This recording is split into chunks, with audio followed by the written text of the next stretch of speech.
Bonjour à tous, bienvenue pour cette nouvelle vidéo de la newsletter. Cette semaine, c'est la sidra de Vayeshev et j'aimerais vous parler de Joseph, personnage complexe il en est, et en particulier de son premier patron, Potiphar, patron, / maître, esclavage, pas génial, mais il n'empêche que personnage intéressant malgré tout.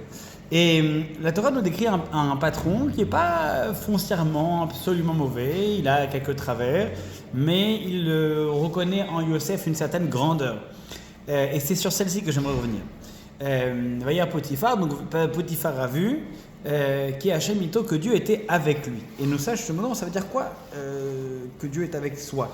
Ça veut dire quoi que Potiphar, qui n'est pas une personne qui est croyante, qui ne pense pas que Dieu existe, en tout cas pas en ces termes-là, pour lui il y a une multitude de dieux, il y a une sorte de mythologie égyptienne, mésopotamienne qui existe, donc ce Dieu unique, c'est quelque chose qui n'existe pas chez lui. En tout cas, Yosef a un Dieu, et celui-ci il se rend compte qu'il est protégé, en tout cas il est accompagné par Dieu. Il a vu que Dieu était avec lui. C'est intéressant parce que ça nous renseigne sur le personnage et sur la mentalité de l'époque. Mais au-delà de ça, on a effectivement l'impression que Potiphar voit en Yosef quelque chose qui est différent. Comment est-ce qu'on fait pour incarner Dieu? Ça veut dire que c'est quand même génial comme histoire. C'est-à-dire que Yosef est esclave, c'est un serviteur, et on arrive à voir que Dieu est avec lui. Comment est-ce qu'un esclave, on peut l'associer à Dieu? Alors que, en général, Dieu, on l'associe plutôt à de la grandeur, à quelque chose de majestueux, d'exceptionnel. Pourquoi est-ce qu'un esclave, on pourrait associer Dieu à lui? Quand on creuse un petit peu les commentaires, il y a quelque chose qui revient systématiquement. C'est l'idée que Yosef a un comportement qui n'est pas commun. Et c'est pas qu'il n'est pas commun parce que il est en soi génial, c'est que tout ce qu'il fait réussit. Et c'est pas que ça réussit parce que il est hors du commun, c'est-à-dire qu'il est exceptionnel, c'est juste que tout ce qu'il fait, ça réussit vraiment tout le temps. À s'en poser la question si c'est vraiment lui qui est génial ou s'il n'y a pas quelque chose de supplémentaire.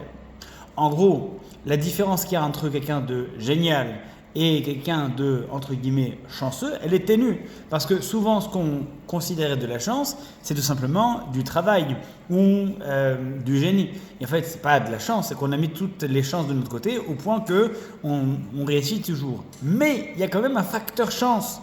C'est-à-dire que une personne qui va faire le même travail de la manière aussi géniale que tous les autres, et lui gagne le prix. Il y a 120 architectes qui proposent un plan pour la nouvelle bibliothèque nationale et dans le lot, il y en a 50 qui sont extraordinaires et 2 ou 3 ou 5 qui sortent du lot et qui sont vraiment uniques.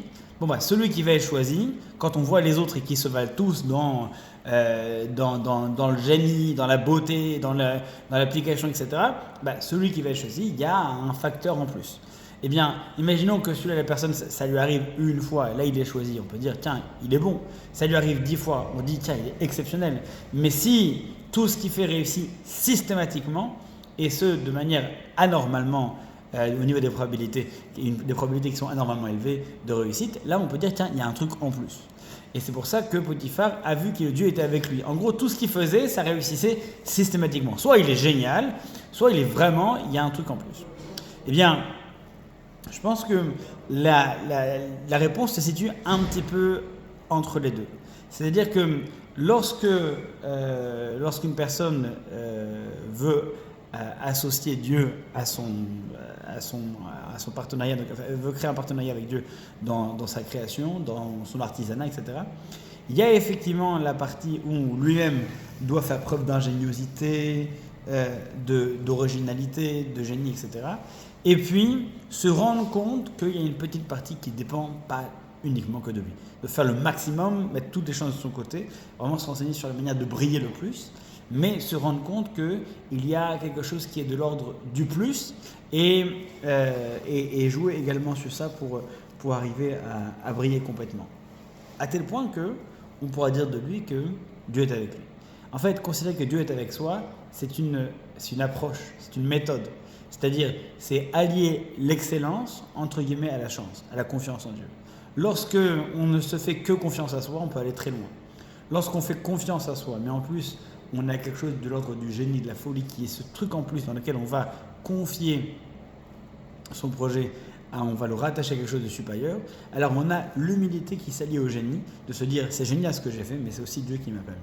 Et donc lorsqu'on a les deux, lorsqu'une personne réussit quelque chose de grandiose et dit c'est Dieu qui m'a aidé, parce que ce grain de folie qui m'a poussé à faire cet élément qui n'était pas intuitif et qui m'a permis de gagner ça, associer systématiquement ses réussites à Dieu, c'est le génie dont Yosef est capable de faire preuve. À chaque fois qu'il réussit quelque chose, il dit dans sa bouche, c'est ce que dirait Rashi, il a vu que Dieu était toujours posé dans sa bouche, chaque gourbe five.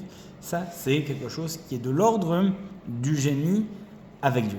Et ça, c'est la particularité de Yosef, savoir briller de par son génie, mais être capable de reconnaître que ses inspirations, il les partage avec d'autres. Lorsque l'humilité rencontre le génie, on est sur une réussite de Joseph qui va marquer l'histoire aussi par ce biais-là. Génie qu'on va retrouver à chacun des pas de Yosef et partenariat avec Dieu qu'on trouvera également dans chacun des gestes de Yosef, personnage complexe mais inspirant. Shabbat Shalom et à très bientôt pour la prochaine news. Bye.